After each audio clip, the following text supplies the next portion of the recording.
Every moment a child is missing is a moment they're in danger.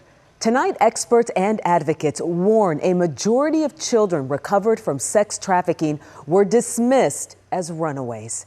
In our ongoing series labeled, investigative reporter Morgan Young uncovers a growing and troubling trend.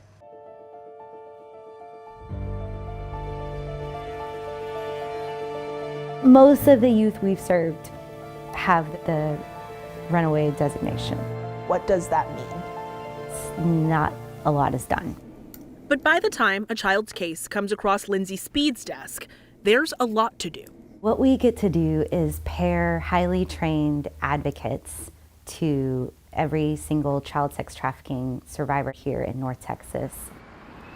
Helping heal children who have been abused, exploited, and sold.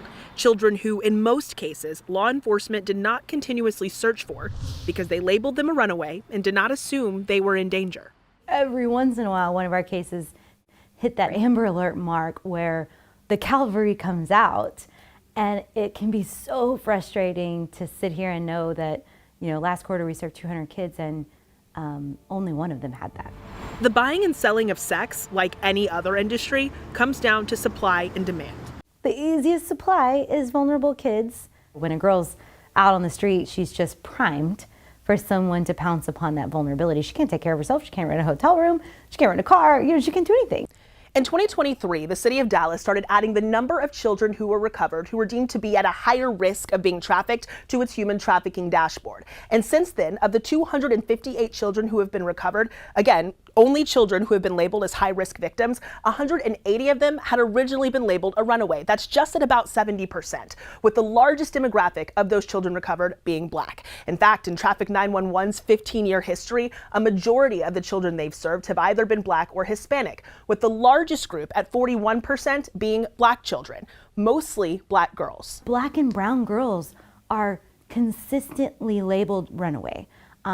In disproportionate numbers. And we've had parents tell us, if my daughter was white, she would have been classified as missing. And do you agree with that when they say that? Yeah.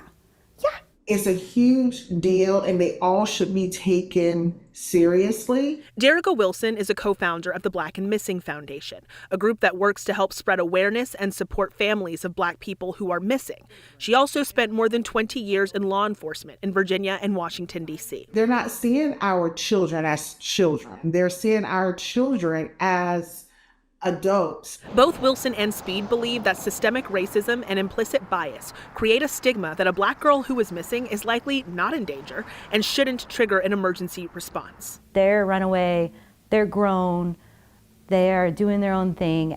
In this world we live in now, we cannot afford to assume anything's okay when a kid goes missing.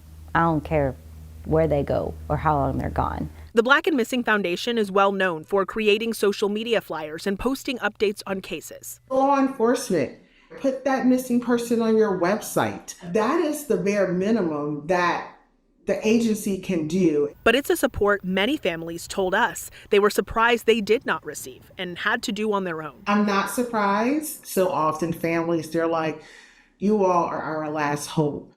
Hope is a foundation for Lindsay Speed's team at Trafficked 911. This is not going away. We're not working ourselves out of a job anytime soon. Their job is to help children heal.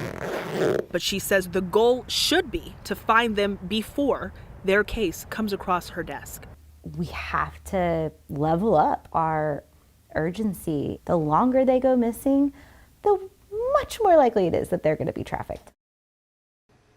In Dallas, police can elevate a missing child case to a high-risk victim if the child is a frequent runaway or has been missing for more than 30 days. But families I spoke with say 30 days is too long to wait. In some cases, their kids were trafficked in just days. We have been digging into this issue in our Labeled series. You can find all those stories right now on WFAA.com.